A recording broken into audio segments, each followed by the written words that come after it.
Hey everyone, today I'm going to teach you how to print a board in monday.com. So let's get started with this quick tutorial. First, open your web browser and head over to monday.com. Once you're on the page, you'll need to log in using your credentials. This ensures you have access to all your boards and can proceed with printing the one you need. After logging in, you'll land on your main dashboard. Now direct your attention to the left panel of your screen where you'll see all your boards listed. From here, click on your preferred board that you want to print. This will open up the board and display all the tasks, columns, and information you've organized within it. Once the board is fully loaded and visible on your screen, you're ready to access the print function. Press Ctrl+P on your keyboard. This is the universal browser print command that opens up the print dialog window. It works across all major browsers like Chrome, Firefox, and Edge, so you don't need to navigate through any menus. After pressing the command, you'll need to wait for a few seconds while the print preview loads. During this time, your browser is processing all the information from the board and preparing it for printing. The preview will show you exactly how your board will look on paper, so give it a moment to fully render.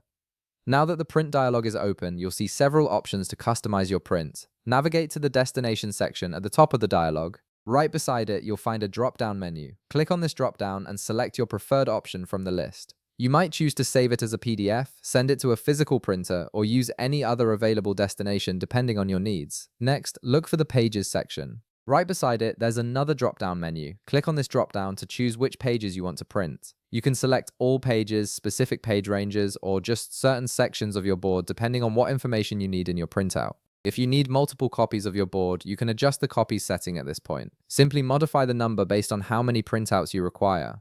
Now, choose your layout by clicking the drop-down menu beside the layout option. You can select between portrait or landscape orientation depending on how your board is structured and which format will display the information most clearly. Finally, once you've configured all your settings and everything looks right in the preview, click the print button. Your board will now be sent to your selected destination, whether that's a physical printer or saved as a PDF file. And that's it. You've successfully printed your monday.com board with all your customized settings. If this video helped you out, be sure to leave a like, subscribe, and I'll see you in the next one.